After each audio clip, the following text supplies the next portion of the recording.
अब आज पढ़ने में समय जाना नहीं चाहिए, फटाफट पढ़िए।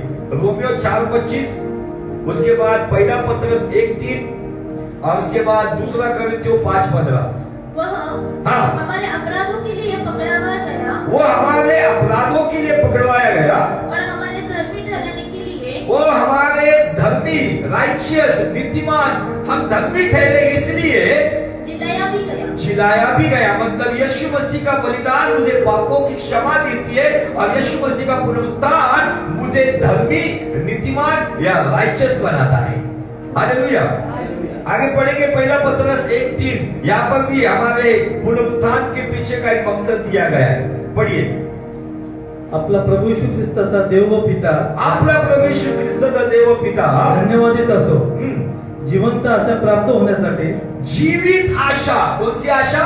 जीवित आशा, जीवित आशा प्राप्त होने के लिए आणि अविनाशी निर्मळ व अक्षय वतन मिळण्यासाठी, अविनाशी कभी ना खत्म होने वाला वो अनंत जीवन का वतन मिलने के लिए त्याने आपल्या महादयेनुसार, महादया यहाँ पे ऐड किया है, दया के आगे महादया के अनुसार येशू ख्रिस्ताच्या मृत्यूतून, यीशु मसीह के मृत्यु के पुनरुत्थानाच्या द्वारे, पुनरुत्थान के द्वारा आपल्याला नवा जन्म दिला है, हमें नया जन्म मिला है। हालेलुया। हालेलुया। जब बैप्टिज्म की जाती है तो गाड़ा जाना, यीशु के साथ मारा जाना और पानी से बाहर आना, पुनरुत्थित होना। इसलिए बाइबल कहती है जब हम उसके साथ मारे जाएंगे तो हम उसके साथ जिलाए भी जाएंगे। हालेलुया। मकसद नंबर 2 कि हमें पुनरुत्थान के द्वारा नए जन्म के साथ साथ हमें नई जीवित आशा मिलती है।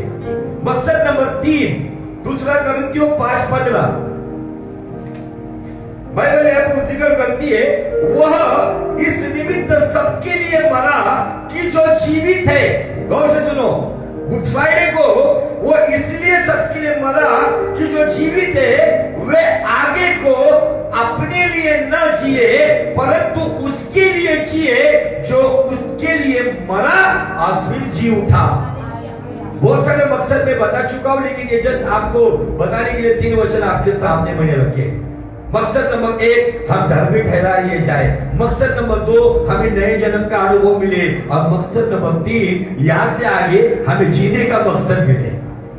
मैं फिर से बताना चाहता हूँ, ये वचन मैं बहुत साल पहले ये वचन पे प्रचार किया था। मैंने बताया कि नजमा मम्मी की बेटी प्रभु में जब सो गई थी, इसी वचन के सहारे उसने कहा परमेश्वर के वचन के द्वारा पुनरुत्थान और यीशु का बलिदान इसलिए हुआ है कि मैं खुद के लिए नहीं तो यीशु के लिए जीऊं।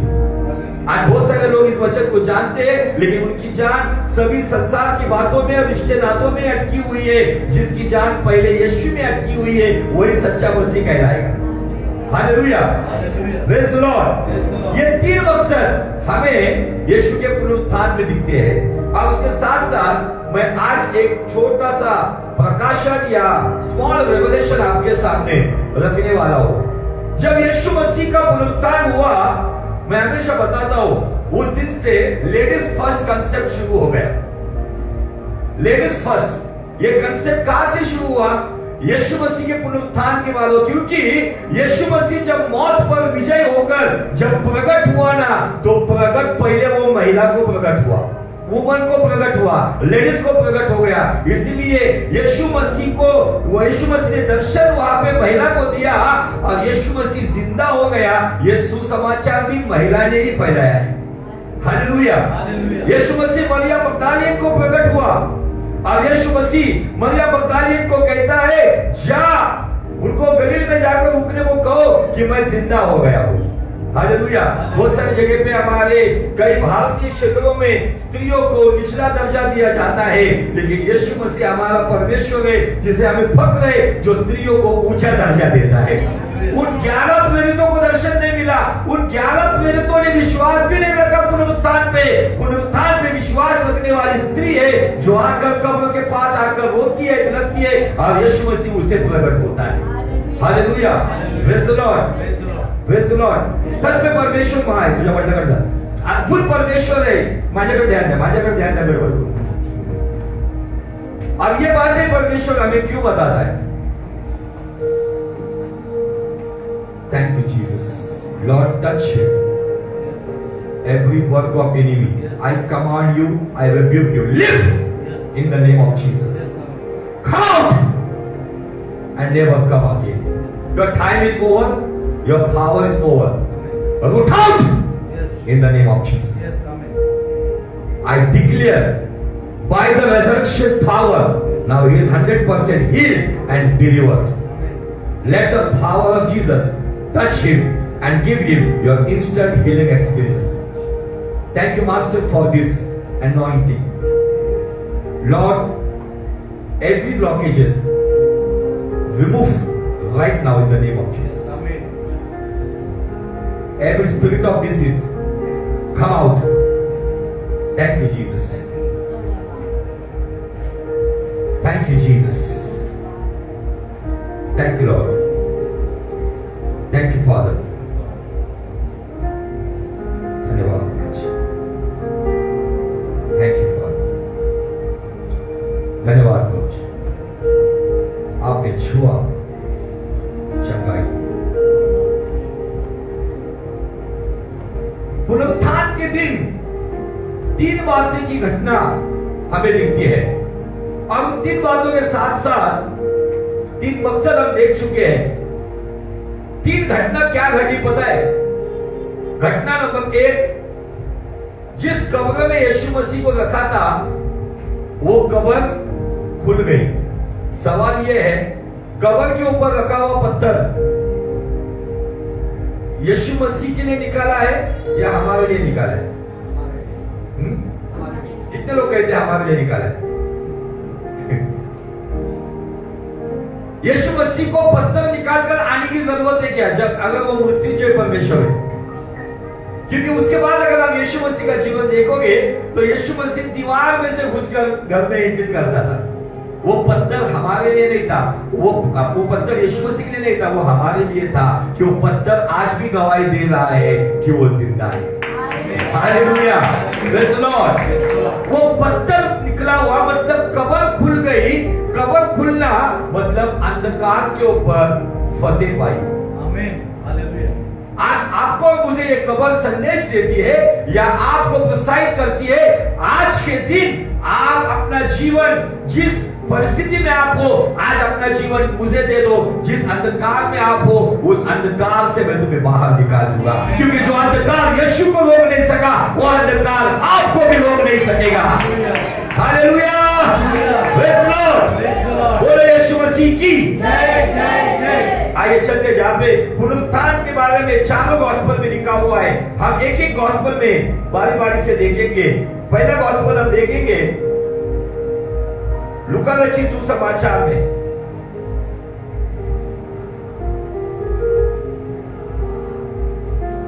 Look, thank you Jesus, thank you pastor. Look 24 और वचन 31।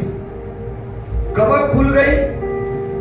अभी आंखें खुलने वाली घटना को आप देखोगे। मेरे पास देखो, आप मेरे पास ध्यान दो, कुछ नहीं, वो नॉर्मल हो गए। लूक 24:31 मैं ये घटना थोड़ा आपको बताना चाहता हूं।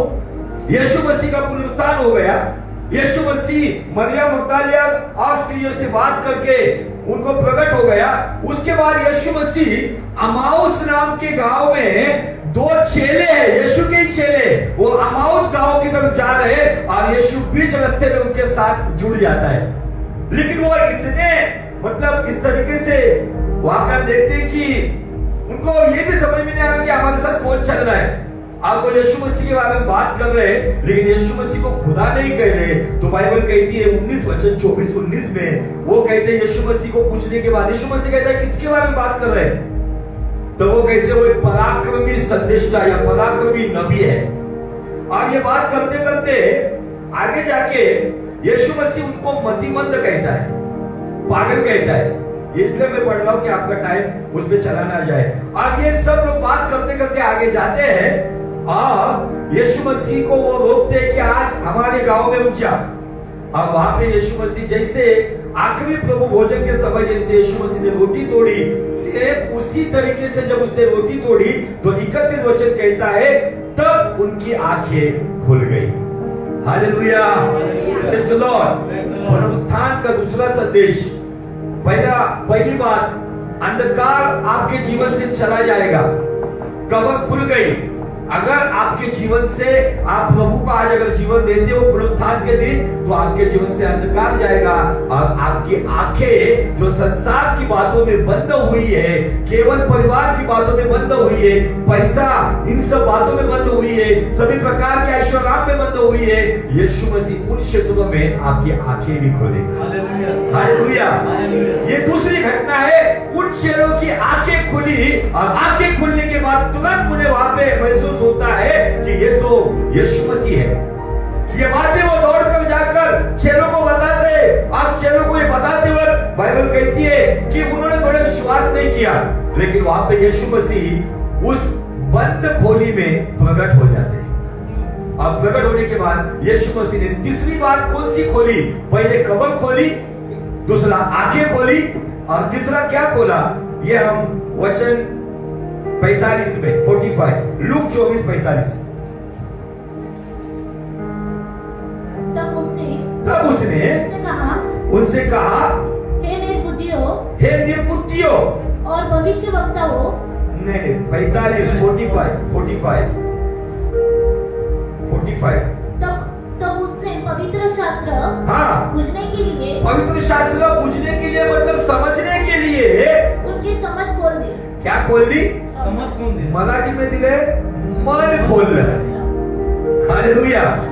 पुनरुत्थान का सामर्थ केवल कब्र को नहीं खोलता, कब्र को खोलने के बाद उस व्यक्ति को कब्र के जीवन से, अंधकार के जीवन से, नशीली बातों के जीवन से, बीमारियों के शाप के जीवन से जब बाहर निकालता है, जब वो यीशु के साथ चलता है तो उसकी आंखें खोलता है। आंखें खोलने के बाद उसके मन को भी खोलता है। हालेलुया। पुनरुत्थान, ये तीन बातों को खोलने वाला पुनरुत्थान आज अगर आपके जीवन में, आप भले ही सभा में आए हो या ऑनलाइन में बहुत सारे सभा अटेंड कर रहे या सभा अपने अपने चर्च में अटेंड किए होंगे, अगर आपकी आंखें अभी तक खुली नहीं होगी तो आपके ऊपर पुनरुत्थान का सामर्थ अभी भी नहीं आया है। पुनरुत्थान का सामर्थ कब्र को खोलता है। पुनरुत्थान का सामर्थ जो पागल जैसे लोग उनकी आंखों को खोलता है। पुनरुत्थान का सामर्थ जो अपने आप को ज्ञानी समझते हैं उनके मनों को खोलता है। ये तीन बातें आज हमारे जीवन में होना बहुत जरूरी है। पुनरुत्थान मेरे जीवन में बहुत जरूरी है। इसलिए पौलुस फिलिपियों की पत्री 3 अध्याय वचन 10 और 11 में क्या कहता है, सुनो। फिलिपियों 3 10 और 11 जल्दी। ताकि मैं उसकी और उसके मृत्युंजय के सामर्थ को, उसके मृत्युंजय का सामर्थ मराठी दिले पुनरुत्थानाचं सामर्थ, रेजरेक्शन पावर, और उसके साथ दुखों में सहभागी होने के, उसके दुखों में सहभागी होने से मर्म हो जाने। थोड़ा सा इसको एक्शन के साथ पढ़ना चाहिए। पढ़ो क्या लिखा है, ऐसा प्लेन नहीं पढ़ना चाहिए। एक्चुअली पौलुस है ना, अपने दिल से, दिल की गहराई से, जैसे माँ कहती है या बाप कहता है कि तुझे करना चाहिए, ये प्लेन वचन नहीं है। मैं आपके लिए थोड़ा पढ़कर बताता हूं। फिलिपियों 3:11 में क्या कहता है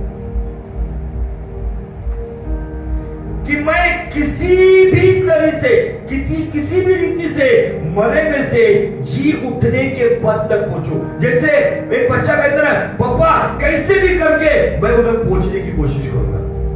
कैसे भी करके, आज की डेट में कैसे भी करके लोग मान कमाने के लिए दौड़ रहे, कैसे भी करके कुछ भी गलत काम करके अपना मुकाम पाने के लिए भाग रहे।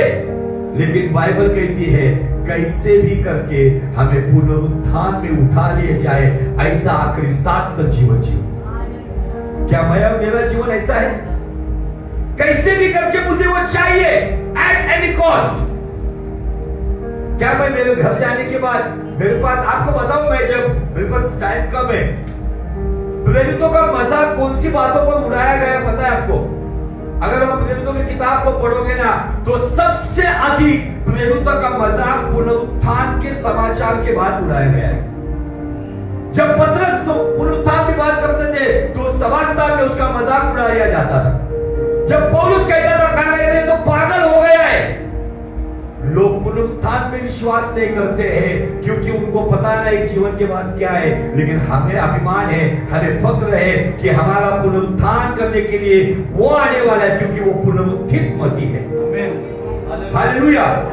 जब जब चेलों ने, जब जब प्रेरितों ने पुनरुत्थान का जिक्र किया, तब तब उनका मजाक उड़ा लिया गया है और आपका भी मजाक उड़ा लिया जाएगा। लेकिन मैं आपको बताता हूँ ना, एक समय आएगा, पास्टर पीटर ने बहुत उस दिन अच्छी बात बताई, एक गर्मा गर्म न्यूज आएगी। क्या आएगी? गर्मा गर्म न्यूज आएगी। जब यीशु मसीह जब आकर जाएगा, न्यूज क्या आएगी? सारे देश के कब्रिस्तान के बाहर रिपोर्टर ऐसे माइक लेकर खड़ेंगे, देखो मसीह कब्रिस्तान के अंदर से कब्रें खुल गई है, मुर्दे गायब हो गए, सब लोग चले गए। अभी सवाल आपको ये है, आप वो न्यूज देखने वाले बनोगे या आप वो न्यूज बनोगे? आप खबर देखने वाले बनोगे टीवी पे, हमें बाप रे हमारे हड़सर से भी कुछ गायब हो गए लोग, हम वो खबर देखने वाले बनेंगे या हम खुद वो खबर बनेंगे? हालेलुया। क्यों? कब कुछ कब्र से उठा ले जाएंगे, कुछ जिंदा हालत में उठा ले जाएंगे। आपके बस्ती में, आपके बिल्डिंग में लोग परेशान होंगे, अरे ये रह रहे थे, गए तो किधर? आपको न्यूज बनना है या न्यूज देखना है, ये आपके ऊपर डिपेंड है। इसीलिए पौलुस कहता है कैसे भी करके मुझे पुनरुत्थान प्राप्त करना है। हालेलुया। Praise the Lord. हंगामा मच जाएगा, सारे रिपोर्टर भागेंगे, तब संसार की आंखें खुलेगी। ईसाई लोग चीख चीख कर सुसमाचार बता रहे थे, यीशु आने वाला है, हमने उनका मजाक उड़ाया, अभी हमारा मजाक उड़ा रहे हैं। हालेलुया।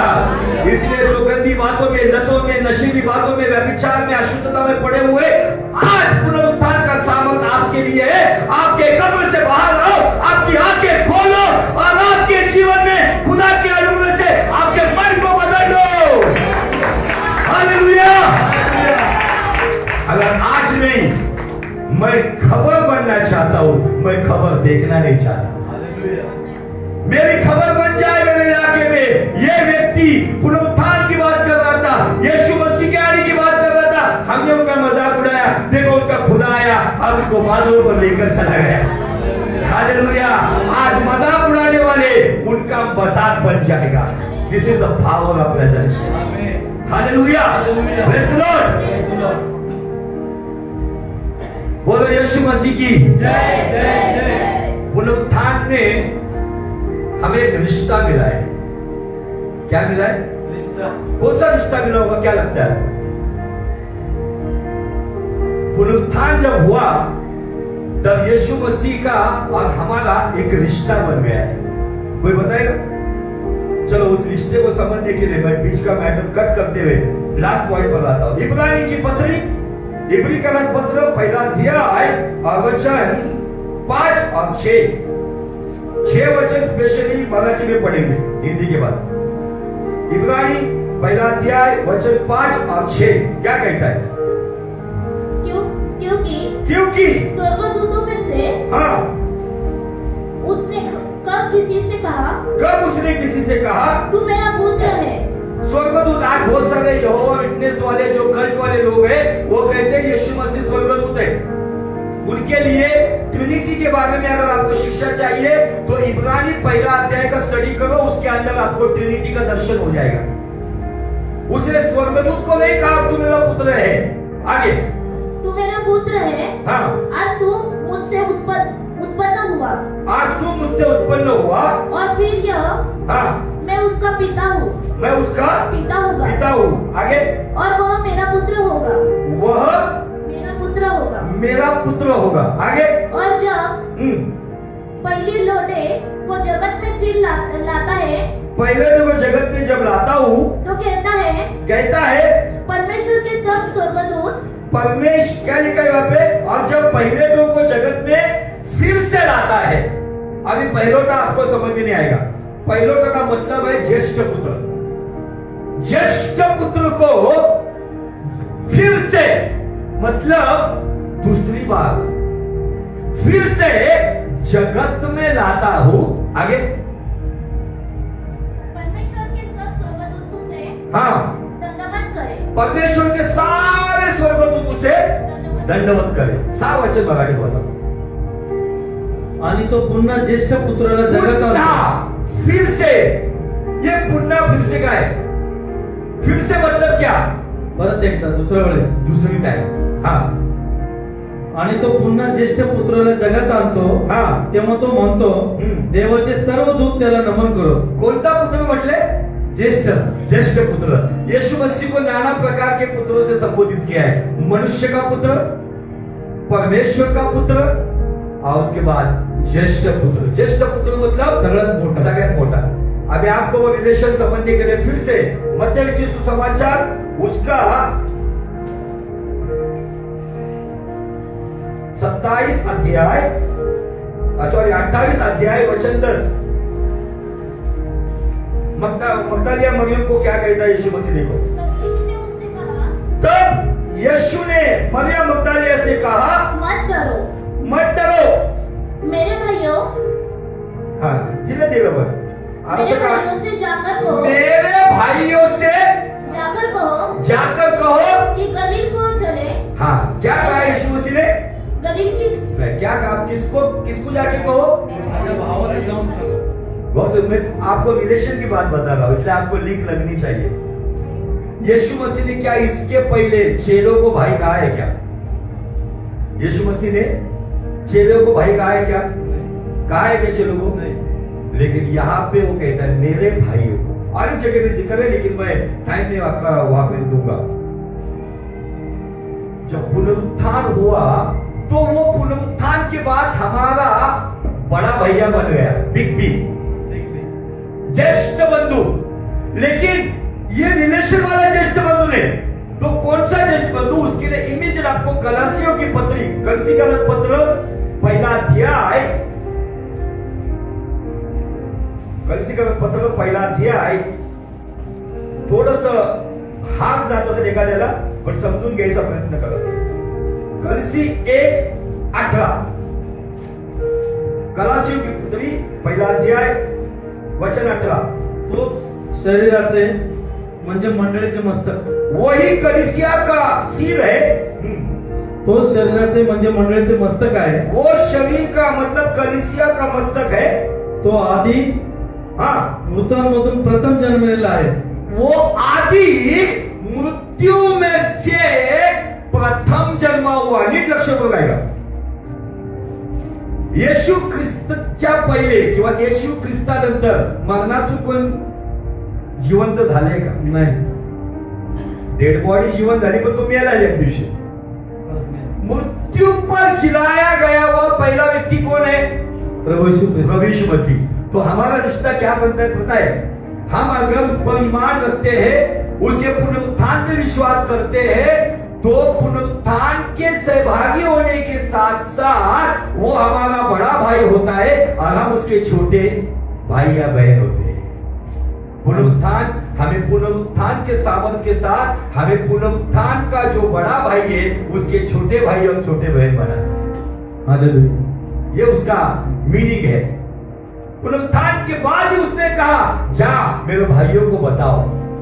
वहां पर रिलेशन. और हमने इब्रानी 1:5 में देखा कि उसने फिर से ज्येष्ठ पुत्र को, फिर से मतलब पहले मरियम के पेट में उसने भेजा और दूसरी बार अधोलोक से उसे बाहर लाया. हालेलुया. जब मरियम की पेट में आया तब वो मनुष्य का पुत्र बनकर आया. सेवकाई करते वक्त वो परमेश्वर का पुत्र रहा और परमेश्वर का पुत्र कहलाते कहलाते उसके ऊपर राजा की वो बोर्ड लगाकर उसको मार दिया गया. अधोलोक में जाकर उसने नूह के जमाने की आत्मा को सुसमाचार सुनाया और जैसे वो बाहर आ गया वो पुनरुत्थान का प्रभु बन गया और वो पुनरुत्थान का पहला व्यक्ति है, परमेश्वर का ज्येष्ठ पुत्र है और उसके बाद हम उसके बच्चे हैं. लेकिन उसका अधिकार कब मिलेगा? अगर कैसे भी करके मैं माल पानी के लिए, घर की रिश्ते के लिए नहीं, पुनरुत्थान के लिए अगर जीता हूं तो मैं यीशु का भाई या यीशु की बहन हूं. हालेलुया. Praise the Lord. एकदम सिंपल सीक्रेट है, लेकिन इसको समझने के लिए आपको परमेश्वर के पास बहुत टाइम देना होगा. क्या आज भले मेरे रिश्ते नाते कुछ भी हो, लेकिन ये वचन, आगे वचन, लास्ट वचन पढ़ेंगे 5 मिनट. रोमियो 8 30 रोमियो 8:30 क्या कहता है, पढ़ो। रोम का पत्र 8वां अध्याय वचन 30। रोम का पत्र 8वां अध्याय वहां हिंदी में बात पढ़ लो। फिर हाँ जिन्हें उसने पहले से ठहराया, नहीं सॉरी 29 त्याच्या आधी से बोलते 29 क्योंकि जिन्हें उसने पहले से जान लिया है, जिन्हें उसने परमेश्वर ने हमारी माँ की कोख में हम थे तब से उसने जान लिया है। हाँ उन्हें पहले से ठहराया भी है, उन्हें पहले से ठहराया भी है, उसके पुत्र के स्वरूप में हो। उसके पुत्र के, हमने वर्शिप में शायद ये शब्द दोहराया था कि हम यीशु मसीह के स्वरूप में हो, इसीलिए परमेश्वर ने हमें इस दुनिया में रखा है। हाँ ताकि वह बहुत भाइयों में पहलोटा हो जाए। पहलोटा हो जाए। हाँ वहां से मराठी जाता 29। कारण ज्याच्याविषयी ते त्याला पूर्वज्ञान होते, त्यांनी आपल्या पुत्राच्या प्रतिमेप्रमाणे बनावे, आपल्या पुत्राच्या प्रतिमेप्रमाणे बनावे, म्हणून त्याने त्यांना आगाऊच नेमून ठेवले होते। आप मैं ताड़ीवाला रोड में पुणे शहर में ऐसा नहीं आए, इन एडवांस बुकिंग करके रखा हुआ था आपका मेरा। हालेलुया। आप ऐसे एक्सीडेंटली इत्तेफाक से यहाँ पर नहीं आए हो, इस ऐसे यीशु मसीह के भवन में नहीं आए हो, आपका ऑलरेडी स्वर्ग में एडवांस बुकिंग किया हुआ था। हालेलुया। पहले से ही ठहराया था। आगे या हेतु हा की, उसमें उद्देश्य मकसद हेतु हा की तो पुष्कळ बंधुजनांमधला ज्येष्ठ असा असावा, वो सारे भाई बहनों में बड़ा भाई बन जाए। ठीक brother, hallelujah, praise the Lord, praise the Lord. पुनरुत्थान का सामर्थ मुझे मेरे बड़े भाई के साथ एक रिश्ता जोड़ता है। यीशु मसीह मेरा मुक्तिदाता भी बनता है, यीशु मसीह मेरा बेस्ट फ्रेंड भी बनता है। यीशु मसीह के पुनरुत्थान पर यकीन करते हुए जीवन जीता हूं तो यीशु मसीह पुनरुत्थान के रिश्ते के द्वारा मेरा बड़ा भाई बनता है। हालेलुया। बोले आपका बड़ा भाई इस दुनिया में नहीं होगा या इस दुनिया में होगा, शायद योग्यता के नहीं होगा या योग्यता का होगा, लेकिन एक बड़ा भाई है जो आपसे कभी दगा नहीं करेगा। अगर आप उसकी बात जोड़ते हुए जीवन जियोगे, अगर जिंदा हो तो जिंदा उठा ले जाओगे, कब्र में हो तो कब्र से लेकर जाएगा। Hallelujah, praise the Lord. यह है पुनरुत्थान का मसीह। मैंने ट्रिनिटी के टीचिंग में ये पहलोटे का टीचिंग दिया था। मुझे बहुत आनंद होता है कि जब ऐसी कुछ बातें परमेश्वर के हृदय से निकलने वाली बातें उसका मतलब पवित्र आत्मा समझाता है ना, तो बहुत आनंद होता है। जैसे भजन संहिता 119 और 162 में ऐसा लिखा है, जैसे किसी को बड़ी लूट मिलती है वैसे है परमेश्वर तेरे वचन के द्वारा मुझे आनंद होता है। मराठीत लेले जसं एखाद्याला घवाड सापडते तसं हे परमेश्वरा तुझं वचन मिळाल्यावर मला आनंद होते। Hallelujah, praise the Lord. क्या आप आनंदित हो? पुनरुत्थान का मकसद हम वो जीवित आशा को प्राप्त करें, हम उसके लिए जिए, हम धर्मी ठहरा लिए जाए। पुनरुत्थान जब हुआ, कब्र खुली, अंधकार मिटा लिया गया, आंखें खुल गई, यीशु का प्रकटीकरण हुआ, यीशु प्रकट हुआ, मन भी खुल गया। पुनरुत्थान के द्वारा एक स्वर्गीय रिश्ता परमेश्वर ने तो जोड़ा है, लेकिन पुनरुत्थान के द्वारा हम पुनरुत्थान के परमेश्वर के भाई बन जाते हैं, बहन बन जाते हैं। हालेलुया। ऐसी बहुत सारी बातें पुनरुत्थान के बारे में है, लेकिन आज परमेश्वर शायद आपका ऐसा कोई रिश्ता आपके साथ नहीं है, शायद आप अपने आप को अकेला महसूस करते होंगे। मैं मेरे बड़े भाई होते तो उनको बताता था या बताती थी कि मेरे ऐसे प्रॉब्लम है, चिंता मत करो, पुनरुत्थान के द्वारा आपका बड़ा भाई आपको कहता है चिंता मत कर, तू मुझसे पुकार, तू मुझसे आवाज दे, मैं तेरा बड़ा भाई हूँ। और ऐसा कोई दुनिया में बड़ा भाई नहीं है, जब छोटे के ऊपर समस्या आती है तो बड़ा दौड़ कर आता है। हालेलुया। और हमारा बड़ा भाई इंसान नहीं है, हमारा बड़ा भाई मरा नहीं है, तो मृत्यु पर जिलाया गया मृत्युंजय है, जो कल आज इमानुएल समान है, जो आज के हमारे लिए उपलब्ध है। कोई नहीं है किसी का यहाँ पर, सिर्फ एक यीशु है सच्चा यहाँ पर। तेरी उंगली को पकड़कर तुझको चलाएगा, गिरने ना देगा तुझको, बाहों में उठाएगा, तेरी उंगली को पकड़कर तुझको चलाएगा, गिरने न देगा तुझको, बाहों में उठाएगा। चिंता न कर, वो तेरे साथ है, चिंता न कर, वो तेरे साथ है। आंधियां तुझे डरा ना सकेगी, लहरें तुझे डुबा ना सकेगी, आंधियां तुझे डरा ना सकेगी, लहरें तुझे डुबा ना सकेगी, क्योंकि तेरा परमेश्वर तेरे साथ है। चिंता न कर, वो तेरे साथ है, चिंता न कर, वो तेरे साथ है। जीवन की राहों में हालात यूं होंगे, सूझेगा ना कुछ भी, सब राह बंद होंगे। जीवन की राहों में हालात यूं होंगे, सूझेगा ना कुछ भी, सब राह बंद होंगे। फिर भी भरोसा देना, यीशु पे रखना, मतलब इस दुनिया में यीशु है अपना। फिर भी भरोसा देना, यीशु पे रखना, मतलब इस दुनिया में यीशु है अपना। चिंता न कर, वो तेरे साथ है, चिंता न कर, वो तेरे साथ है। आंधियां तुझे डरा ना सकेगी, लहरें तुझे डुबा ना सकेगी, आंधियां तुझे